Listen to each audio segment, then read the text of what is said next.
This movie, PreCure All Stars DX, Everyone's Friends, The Collection of Miracles, is a pretty short movie with a long ass title. Part of me wishes they kept the titles of these films a little bit more compact, but it's also kind of comedy to have a mile long title like this one, and a lot of the movies after also continue to have very long titles with subtitles on them that maybe don't necessarily need to be there, but are kind of fun to have on there anyway. Our first crossover movie here brings together the casts of Futariwa PreCure Max Hart, Splash Star, Yes 5 Go Go, and finally our most recent season, Fresh. Being only a couple of episodes into Fresh PreCure means that they're not a complete crew yet, and get a bit of the focus of the film right off the rip. They kind of get the first little intro sections and the first little bit of setup to the film, while still giving a fair amount of time to the other teams. It's nice to see them kind of going about their days and what they're all kind of doing on this day off. There's a fair going on, and a couple of them are there, and they're all kind of exploring each other's domain. It's kind of funny to see all of the different cures be like, at the same time, hey, we need to go to this location for convenient reasons. And they're all like, oh, yeah, we're going to go here. And they're just kind of trading spaces for a little while, which is the plot of my next TLC show, is all the pretty cures are going to change which location they're at. And then also what villains they have to fight, which I think would actually be kind of cool to go through and see if some of the villains or villain organizations could or couldn't be defeated by some of the other pretty cures. But let's face it, I'm pretty sure most all of them could beat all of the other antagonists. Like, they got the power of hope and love and friendship and whatnot and what have you on their side. They could probably do it, right? Getting into PreCure, this movie and the subsequent crossover films are one of the things I was kind of looking forward to the most. I Crossovers have always appealed to me. I just think they're a lot of fun when done right. And considering PreCure has almost 15 years of crossovers at this point, I think it's pretty safe to say that they must have something to them, or they probably would have stopped doing them a long time ago. I've seen brief clips and screenshots from what I think is PreCure All Stars F or Forte. I'm not sure if it's a Tales of Grace's situation in the name or not, but I have seen some bits from it, and it looks pretty good. Seeing what all was upcoming has been a really interesting part of this whole kind of franchise viewing journey project, but I've managed to keep myself pretty much entirely spoiler free on most everything, as far as I know, thankfully. Or if I have seen spoilers, it hasn't been anything like super significant, or it's been stuff that you could kind of assume is going to happen in the show anyway. Like, they get beaten by a bad guy at some point and then eventually win again. I don't know if that really counts as spoilers when you see it, because it's just kind of an assumed that in a Monster of the Week show, at some point, they'll get the butts beat. That's just kind of how things go, to keep things fresh, and Fresh PreCure does a lot of that, though, doesn't it? I loved getting to see all of the past cures interact together in this film, especially in the action scenes.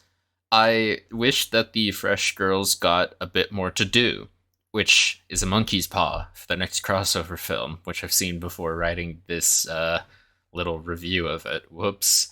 As they get captured inside of our antagonist, a sludge monster looking guy named Fusion. Initially, I thought it was pretty early on, but I realized on a rewatch that it was a good ways into the film. I don't know why I thought it was so early. Maybe it's just because of how the movie is divided up. It's cool getting to see all of the old monsters from the prior entries come back alongside the old casts, and it is a large part of what makes me really look forward to seeing more of the future DX films and the rest of the all-star crossover movies. More on our sludge monster looking antagonist Fusion. I actually kind of enjoy Fusion as an antagonist. It is just kind of an amalgamation of all the defeated monsters from the first couple of seasons, and they all kind of get mushed into one guy. And all he knows is his name is Fusion, and he needs power.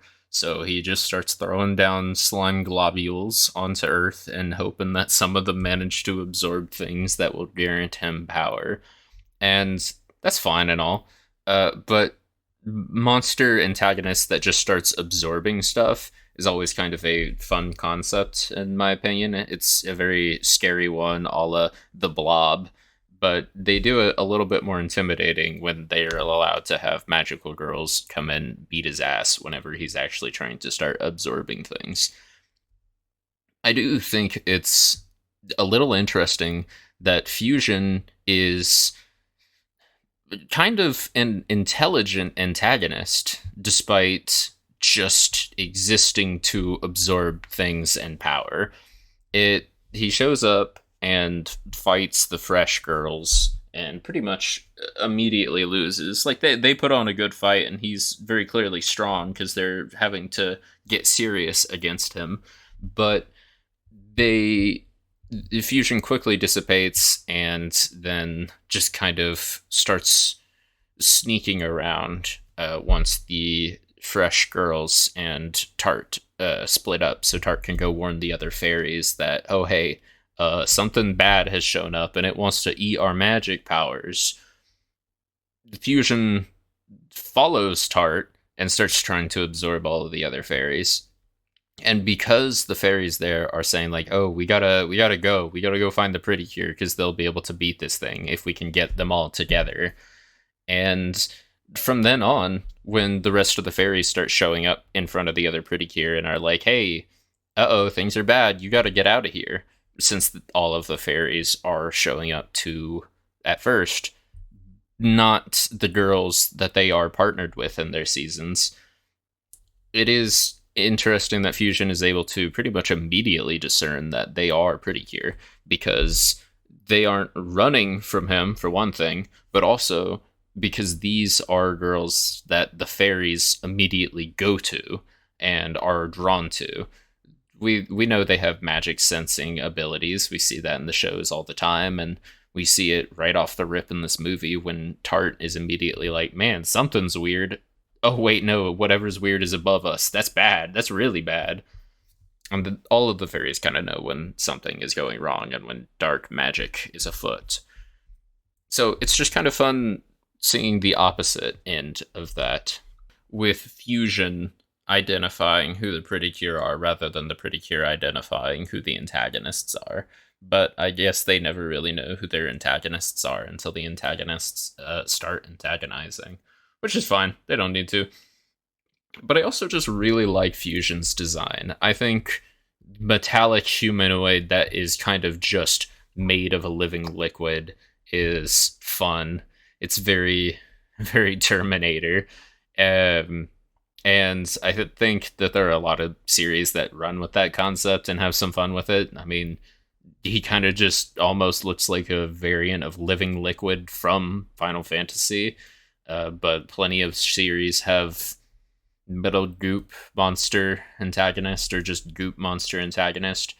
And the animations on pretty much any scene where Fusion is gooping around up to no good is stellar.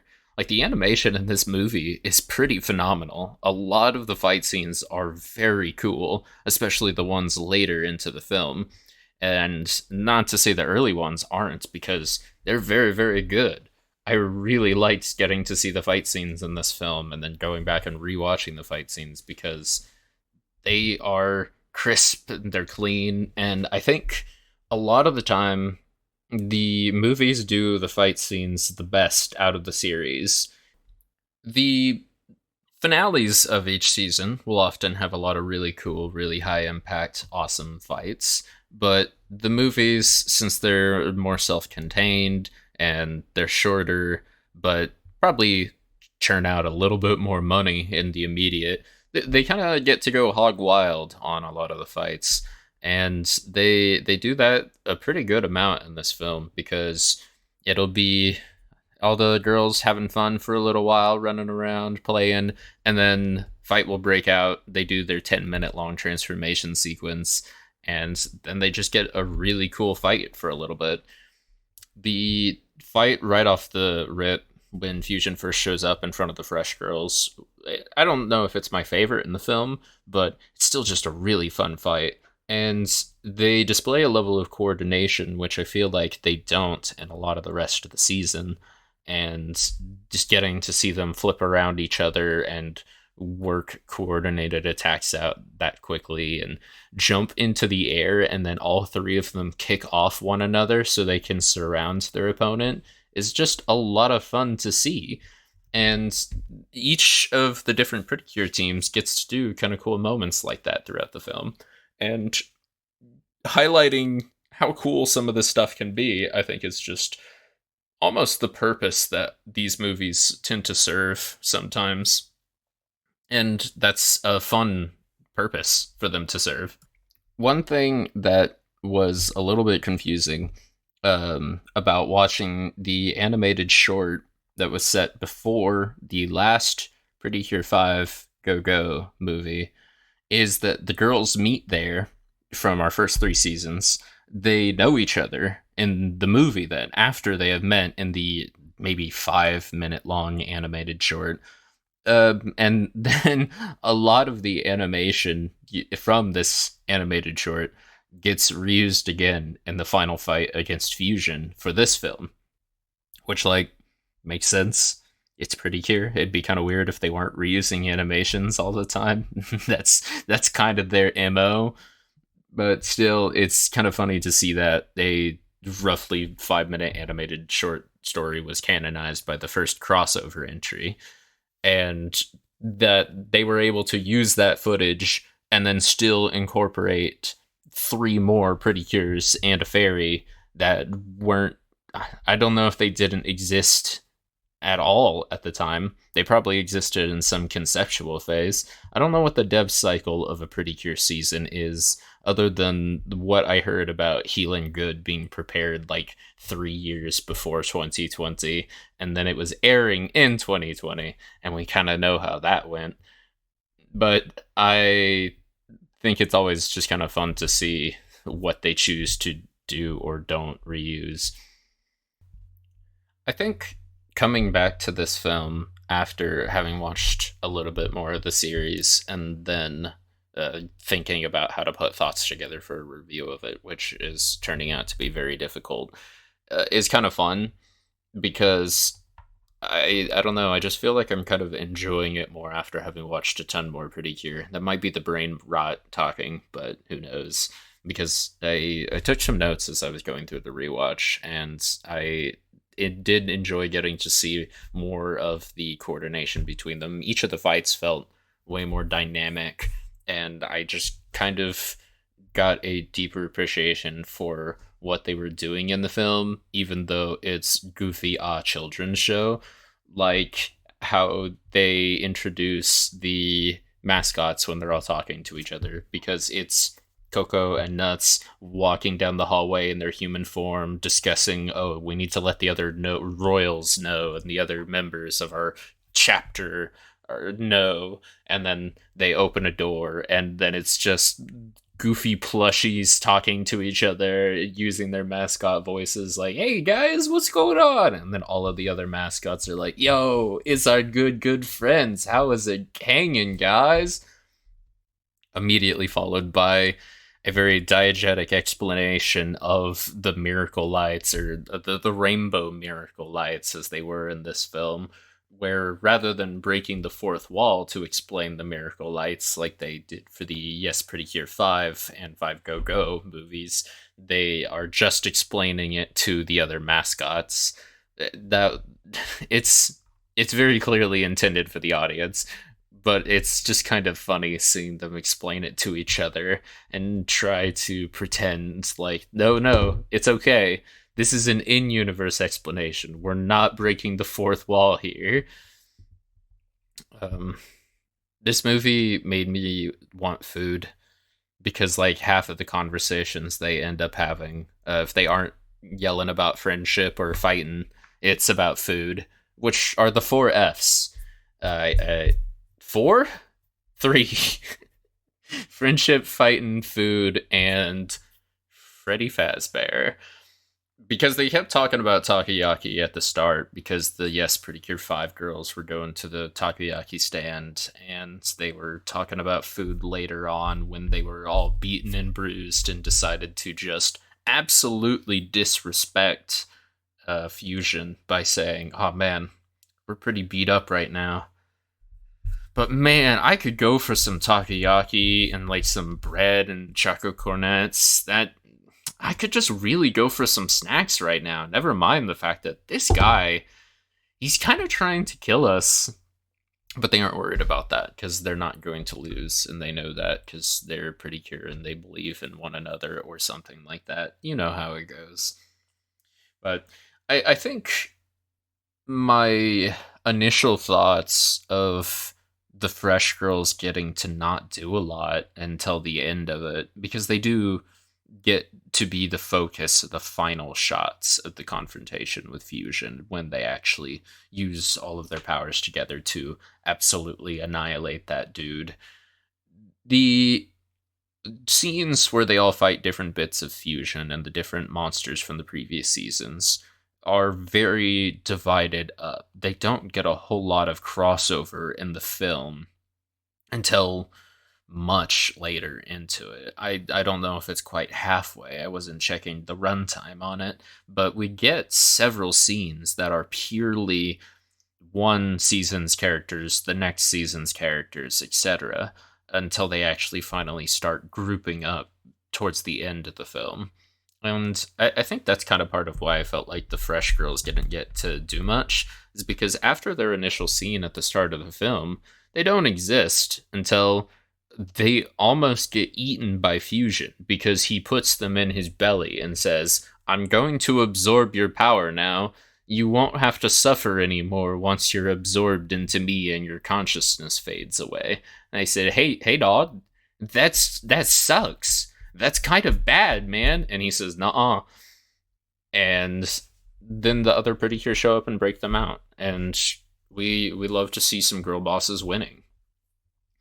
But their initial fight with Fusion and their initial confrontation, the Fresh Girls don't get to do anything else because they aren't in the city having the big cool fights against all of the other monsters of the week that show up, like the other 3 seasons worth of characters are doing.